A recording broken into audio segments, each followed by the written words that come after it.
ரயில் நிலையங்களில் உள்ள ticket கவுண்டர்களில் Tatkal ticket வாங்குவதற்கு இனி ஓடிபி கட்டாயம் என ரயில்வே அமைச்சகம் அறிவித்துள்ளது. ரயில்களில் கடைசி நேர பயணத்திற்கான தட்கல் டிக்கெட்டுகளில் முறைகேடுகள் நடப்பதை தடுக்க ரயில்வே நிர்வாகம் பல்வேறு நடவடிக்கைகளை மேற்கொண்டு வருகிறது.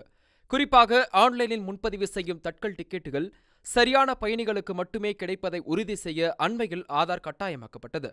இதன் அடுத்த கட்டமாக ரயில் நிலையங்களில் உள்ள கவுண்டர்களில் தட்கல் டிக்கெட் வாங்கும்போது ஓடிபி எனப்படும் செல்போன் எண்ணுக்கு வரும் ஒரு முறை கடவுச்சொல் கட்டாயம் என்று அறிவிக்கப்பட்டுள்ளது.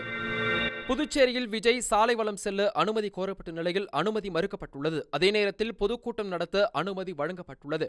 தாவேகா பொதுச் செயலாளர் புஸ்ஸி ஆனந்த் இது தொடர்பாக புதுச்சேரி முதல்வரை பலமுறை நேரில் சந்தித்தும் சாலை வளத்திற்கு அனுமதி வழங்கப்படவில்லை. இதையடுத்து வருகின்ற டிசம்பர் 9ஆம் தேதி உப்பளம் துறைமுக மைதானத்தில் பொதுக்கூட்டம் நடத்த அனுமதி கோரி தாவேகா பொதுச் செயலாளர் புஸ்ஸி ஆனந்த் மனு அளித்துள்ளதாக தகவல் வெளியாகியுள்ளது. மெய்யழகன் படத்தை தொடர்ந்து நலன் குமாரசாமி இயக்கத்தில் வா வாத்தியார் என்ற படத்தில் கார்த்தி, கீர்த்தி ஷெட்டி, சத்யராஜ், ராஜ்கிரண் உட்பட பலர் நடித்துள்ளனர்.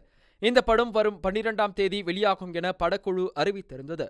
இந்நிலையில் வா வாத்தியார் திரைப்படத்தை வெளியிட சென்னை உயர்நீதிமன்றம் இடைக்கால தடை விதித்துள்ளது.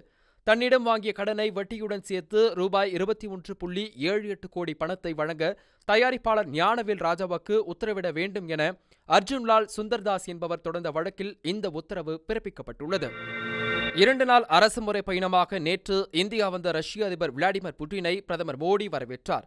இன்று காலை 11 மணிக்கு குடியரசுத் தலைவர் மாளிகையில் புதினுக்கு சிவப்பு கம்பள வரவேற்பு அளித்து குடியரசுத் தலைவர் திரௌபதி முர்மு வரவேற்க உள்ளார். அதன் பிறகு இரு நாடுகளின் பிரதிநிதிகள் பங்கேற்கும் 23வது ஆண்டு மாநாடு நடைபெறவுள்ளது.